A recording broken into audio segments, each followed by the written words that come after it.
Howdy, everybody. Today I watched another episode of Comedians in Cars Getting Coffee, which is a show hosted by Jerry Seinfeld, where he brings along some comedian he knows, and the premise is they drive in a cool car that Jerry picks out specifically for, like, that represents or pairs well with the comedian that he takes along, and they go get coffee or food or whatever.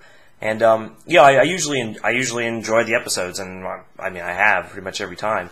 I don't know if this is the most recent one or one from last season that I was just watching, but he had Steve Harvey on, who is like really funny and super like entertaining to listen to, even though like he has a whole lot of really backwards opinions on things like gender roles. You can look them up and they're not great. I was kind of struck by a significant portion of the conversation, because they're like between 15 minutes to half an hour. A whole lot of their conversation continued to be about people being unhappy with their comedy, about going, stepping over the line and the role of that in comedy, and people and being forced or pressured to apologize for when they say something that makes people mad. And this is interesting, especially because I think last week Jerry Seinfeld was in the news for saying that he's not doing college shows anymore because young people are too politically correct, or we don't take his comedy well. And he goes on and talks about either one of his young family members, or someone he knows that's young that uses words like privilege and prejudice and bias without knowing what they are. And so he kind of writes off that group of people, and he doesn't perform for them anymore. And so it was really interesting when Steve Harvey brings up the idea of crossing the line, and how that's what comedy is you are walking until someone says you crossed the line, and then you kind of walk it back.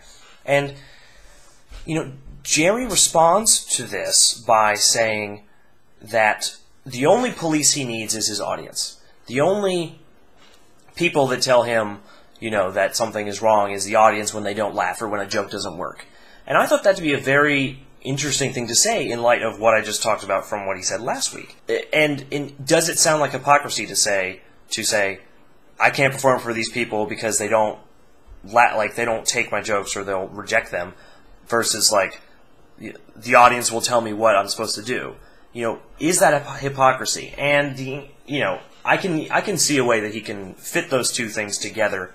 And that is to basically say that anyone who critiques him on those kind of things are outsiders or not his audience. So in other words, he can consider young people or the college crowd to be expendable, to be superfluous, because he has so many other, he's so popular and wealthy and all that he doesn't need this pocket of people, which I would say is not a pocket, it's an ever-growing percentage of the population, to be on his side.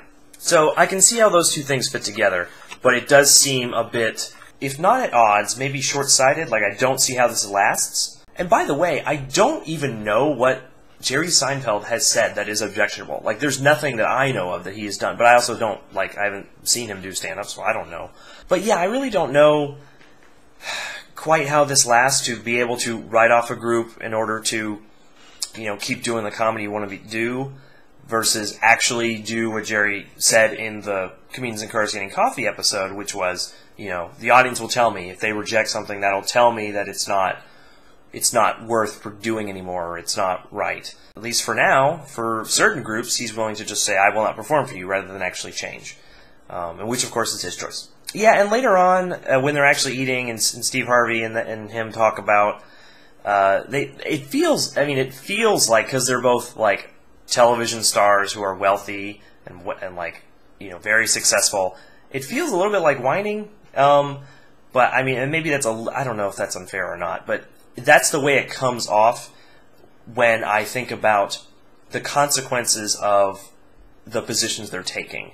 So yeah, and Steve Harvey gives this example of a joke he told, that someone after the show came up and said hey, my son was killed by a drunk driving accident, and your joke included drunk driving, and that, really made me reimagine that situation again. And that was really tragic. And, Steve Harvey says, well, I didn't know you were there. As if that's a defense to say, I didn't know that you were there to have that reaction and so I can't be blamed for that. And I think that misunderstands what the criticism could be. I don't actually know what this person who came up to him after the show, what she intended or whatever. And Jerry had a similar situation where he was criticized in his first season of the show, Comedians in Cars Getting Coffee, that all of his guests were white males.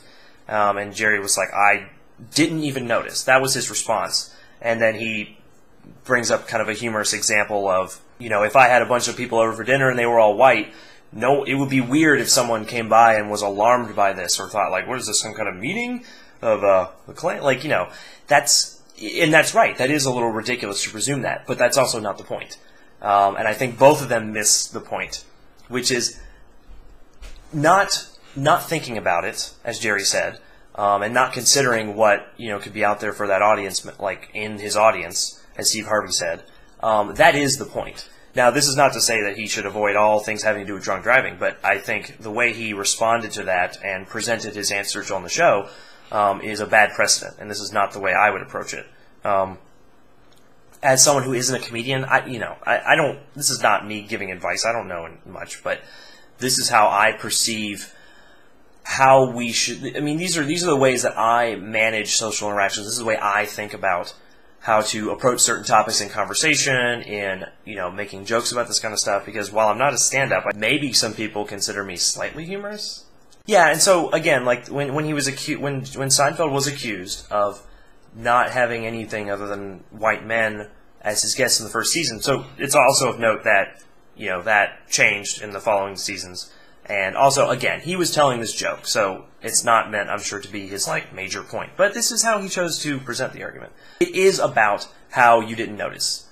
And it's not about you being accused of being a racist or a sexist or something like that. It's about you not even thinking about that and what that represents and how you are keeping the status quo the way it is.